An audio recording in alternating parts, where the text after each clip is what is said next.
My name's Brooke Goldyn and I'm a Depop seller.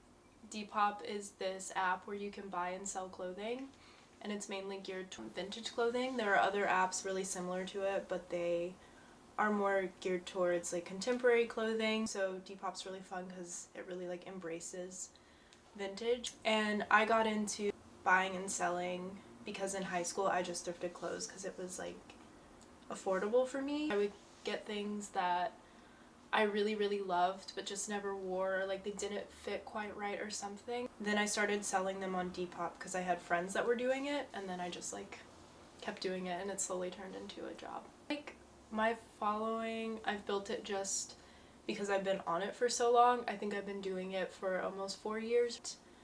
I decided to like take it more seriously about a year ago, and I just did because realized that it'd be a fun job to do and that I enjoyed it and I didn't really want to stop doing it. When I started, I was just thrifting in Tennessee because that's where I'm from, and there it's like really easy to thrift, partly because you have a car but also because not as many people there thrifting or like looking for like what younger people are into. It's just like a lot of older people getting rid of all their like really amazing stuff. I feel like in New York it's really picked over just because there's like so many people here. I have family in like Connecticut and upstate New York and Vermont, and so whenever I like go see family or go back home to Tennessee, that's when I try to thrift the most. I try to look for like quality pieces or pieces that are really well made, and also stuff that kind of is obviously vintage, just because I think that's something I've like developed over time. Like as I've been selling stuff, like I want something that kind of like stands out more.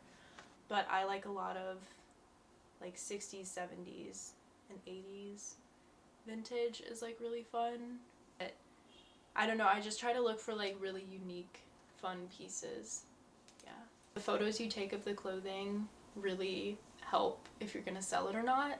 Like I would say like 50% or 70% of like the odds of you being able to sell it depends on the photo.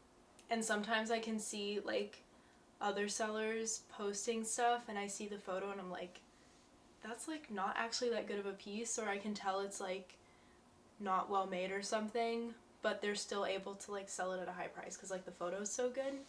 That's like probably the one thing I like struggle with the most. I feel like even though I do photography, it's just like a very different type of photography. Like at one point I took the photos on my camera, but then that was just like too much. I just take them on my phone. Being a photographer, I think I have like a really sensitive eye, so I try really hard to like take good photos because I can tell when they're bad and it like bothers me. When I started it, it wasn't for like sustainability or anything, but now it's a huge part of one reason why I do want to keep doing this. I love like this whole trend of like vintage clothing and thrifting and stuff because it's just like really good for the earth, and why I want to keep doing it and like advocating for it, because I'm like, we have like all these clothes, and if like we're not buying them and reusing them, they're just gonna get thrown away or recycled, but like you don't know if it's gonna be recycled, and so I'm like, we might as well like use what we have.